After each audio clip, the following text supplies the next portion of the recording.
G'day, how you going? This is Matt from Roslyn Park in Bendigo, and you can probably hear the bells as they chime the top of the hour here. Sophie and I will be getting on the boat today, so by the time you're watching this, we'll actually, all things being equal, be back in Tassie and looking forward to being home.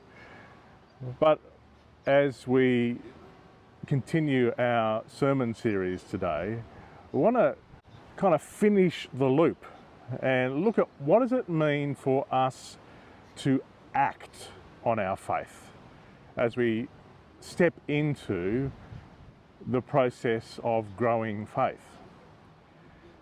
I, this week, have been journeying back through Matthew. I've been using the Bible reading log that Stu designed. It's been really helpful for me.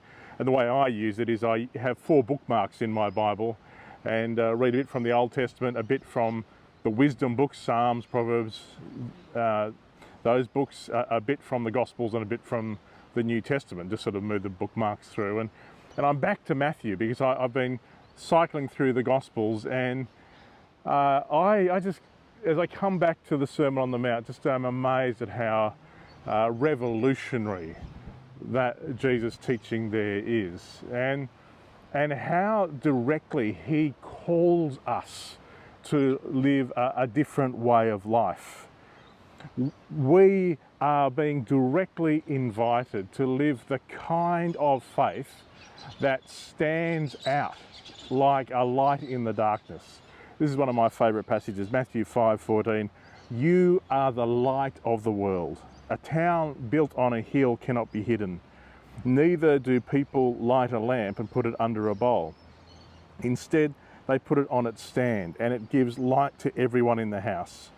In the same way, let your light shine before others, that they may see your good deeds and glorify your Father in heaven. Jesus' assumption was that we would be doing stuff that people would notice. We would be doing stuff that stands out from the ordinary. The kind of faith that shines is faith expressed in what Jesus called deeds, in what we actually do.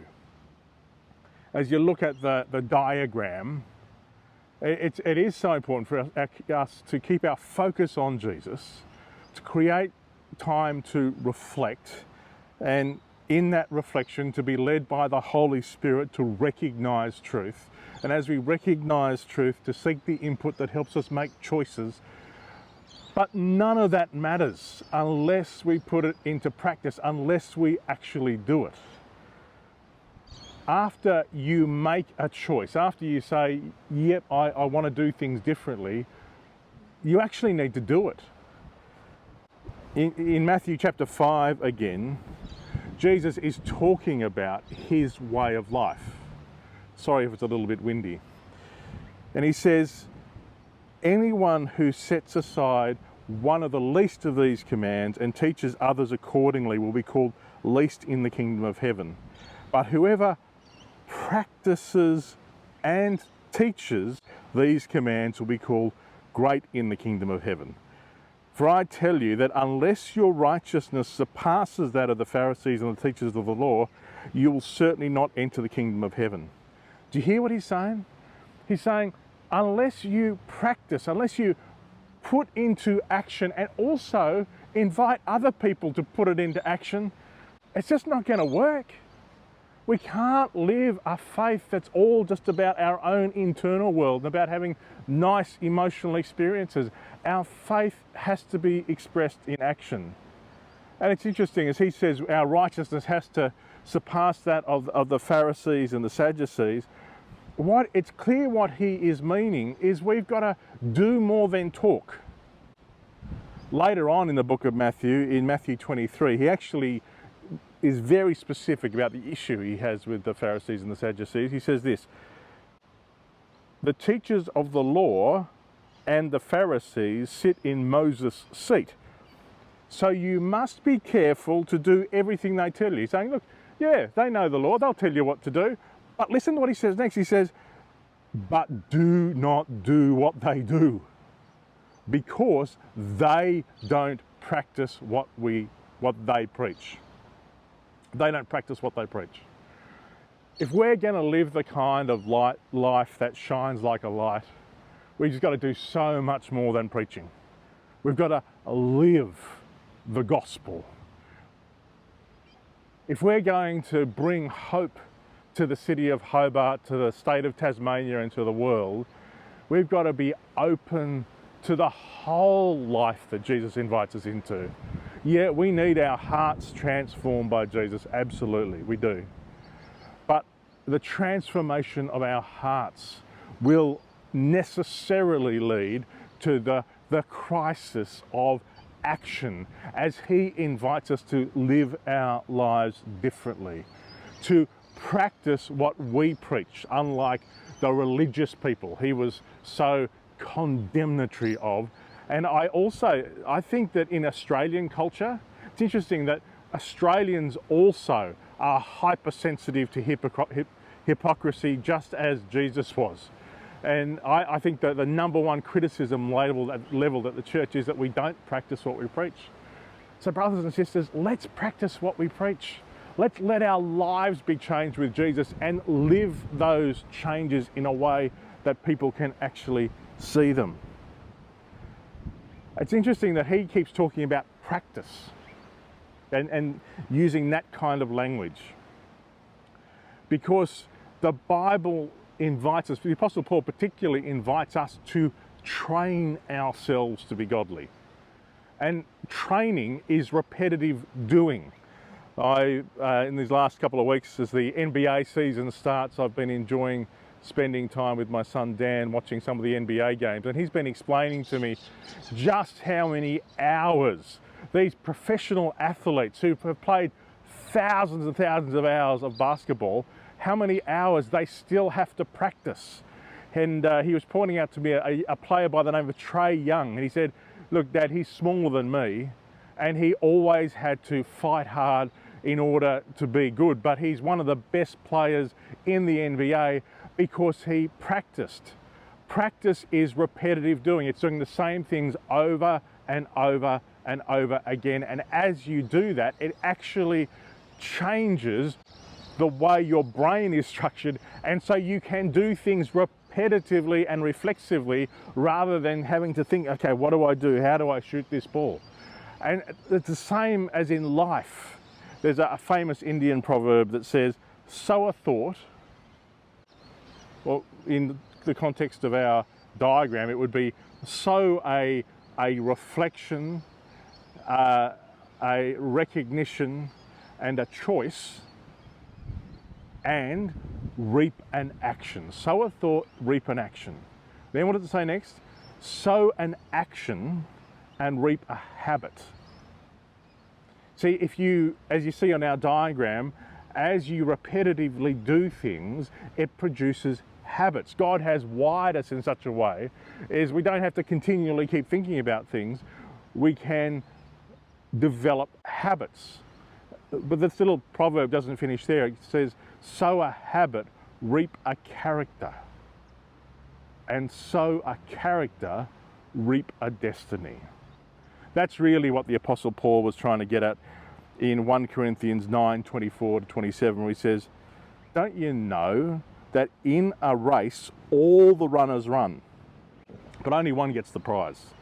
Run in such a way as to get the prize. Everyone who competes in the games goes into strict training.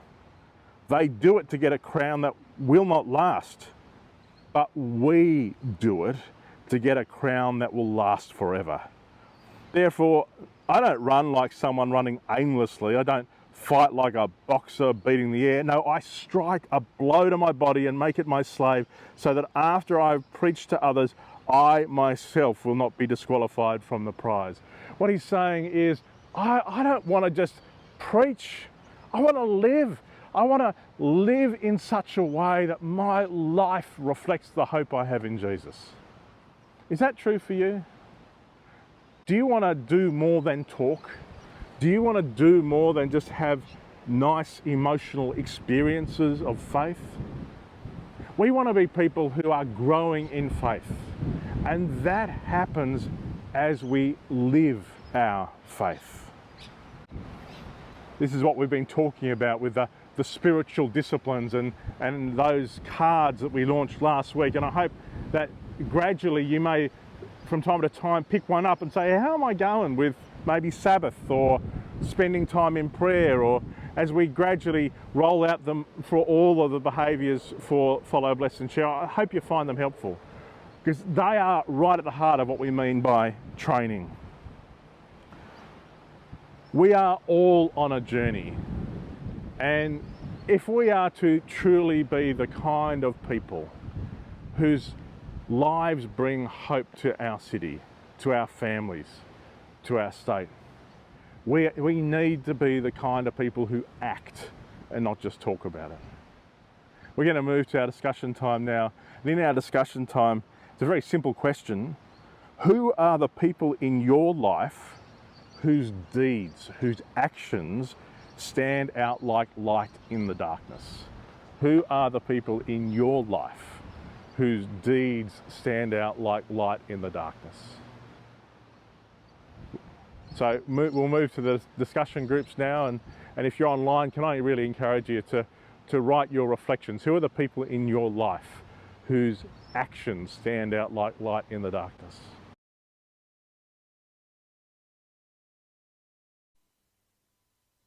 Thanks, Maggie, for that. And my part now is just really to sum all this up as we talk about action, and that story there being of Maggie taking action, and with the affordable art coming up this Saturday. So just a couple of things I wanted to share, but also thanks, Matt. There's a lot more shots of the back of my head than I thought there would be. First line from the GLS that was a takeaway for me, that balding is coming back in fashion. So thanks, Bill. I took that as encouragement. But I just want to come back to what Maggie ended there with, that quote of the things that you focus in on, and when you really see the beauty of God. And that's why at the centre of this discipleship journey, we have focusing on Jesus. And I shared with Maggie afterwards how I was thinking about, as we've been preparing our house, and it's funny how when you're doing that, you're looking deeply at looking closely at your house, like you're taking in the detail that maybe you don't usually take in as you live there. But in preparing our house, I've seen a lot more detail there, and a lot of the jobs that, when we first moved to our place, we're like, we want to get this, this, and this done. We had quite a checklist of jobs that we wanted to get done. And over time, we did some of those, but when you come to actually going to sell your house, they kind of start to get a bit more urgency on getting them done. And to be honest, Maria and I got to a point where we were a bit overwhelmed by the jobs that we needed to do. And so for those that know, we put out a bit of an SOS, a bit of a call for help. There's too much there for us to do. And so we were so thankful for people coming. And that's, again, I just want to keep tying back into that diagram. That's that fellowship when you've made a reflection, you've recognised, you've chosen. There's fellowship in helping you get to the act sometimes. And so with that list of things we had to do, we had people help. And, a shout out to Harm and to Heather Menzies, who helped paint our toilet room. That was definitely on the list for 5 years, wanting to get done. And then also to Matt and Daniela Knib, who gave me a hand out in the garden. Now, as I reflected on this, I think this is a great example of how we can keep putting things off and what we're missing out on, because I had this garden out the front that I'd had a bit of a go of putting in the bricks around the outside to so that when I mow, I can just mow over that. But I didn't do a very good job. I thought, that will be enough, that will do, and left it at that. And then every time I mowed, it went and I missed a bit of grass here, a bit of grass there. So when Daniela got stuck in and she went around and she laid it beautifully around this garden, I mowed it. Well, I've mowed it a few times now to try and get the grass nice and level. And I'm going, this is so nice. I'm just able to glide around the edge of this garden without having to hit the bumps and the things along the way. And I go, why haven't I done this sooner? Why didn't I act sooner on this job? And we can get a bit like that, can't we? Not just our jobs, but our own lives. There's things in our lives that we go, why am I putting that off? Why don't I do that sooner? And sometimes we need people to give us a hand, but I think sometimes we just allow a lot of junk to sit there, don't we? That things that we really need to deal with, we need to take care of, we just allow it to be there instead of the benefit of getting it done and the joy of smoothly gliding around the garden. The joy that's there. And that's what Jesus wants us to do, isn't it? That's why he's asked us to act. It's because he wants that freedom for us. He doesn't want us to sit in the things we know we should get done, the things that we know are in our life that aren't meant to be there. He wants freedom for us in that, and that's why he calls us to act. And talking about DIY jobs, I mean, that's where he sums it up in the end of in Matthew 7, I think it is, where he's the wise builder. And he says the wise builder is not just the one that lays the foundation, it's the one that acts and does what he's heard. And that's what we're called to do. And so the second thing I really took this away from the GLS was that sense of urgency. There was a great session there of a historian who kind of went through a couple of people. One you'd know well, Steve Jobs. He articulated as the urgency because someone else had already created the product, but Steve Jobs recognised the urgency of wanting to get this out there, this vision out there, whereas others thought, we want time to work on it. And the other one that he spent a lot more time kind of unpacking was, and forgive me for forgetting his name, but the fellow that had the major breakthrough in child leukemia. So when every other doctor was just sending the kids off to a room to die because they didn't know what to do with it, they had no way of helping, this doctor didn't want to see another child die, and he took great risks that could have lost his job, and really the point was about the leader that enabled him, that allowed him to act. But at the same time, this fella seen the urgency of needing to mix some of these drugs to be able to cure and have this breakthrough in leukemia. Now, there is a way forward for these kids. And that's because one doctor really seen the urgency and wanted to act. And I think when we look through the Bible, we see many Bible characters, as well as we know of modern people in the church that have acted, even though it might have been painful, even though it might not have been what the culture wanted at the time, they knew they needed to act. And that's why I take great encouragement with Maggie, and as she mentioned with my bushwalking, I get a sense now of that need of urgency, that the reason why I wanted to do the bushwalking is to get people out of the regular, mundane distractions of life, and to see and focus on the wonder of God, and therefore want to do something about that, wanting to act. And so that's why at Citywide we want to encourage everyone in their passions of calling, and as Maggie put it there, just what are you passionate about? What floats your boat that God's really put on your heart? We want to see action in those areas, because there's a reason why God's put that passion and that desire on your heart. I know for Pete, for prayer, and that's, as I said, being in that room with people praying for the city was energizing. It was something he didn't want to leave, because he wanted more of that. And I think as we all step into that calling and we act, we get to see more of that kingdom come. And so I want to encourage you, as we finish up now, as the band over at Mornington comes to get ready, if they're not already, not to leave this room without thinking through what I want to act on. What's something that maybe I've been putting off for a long time?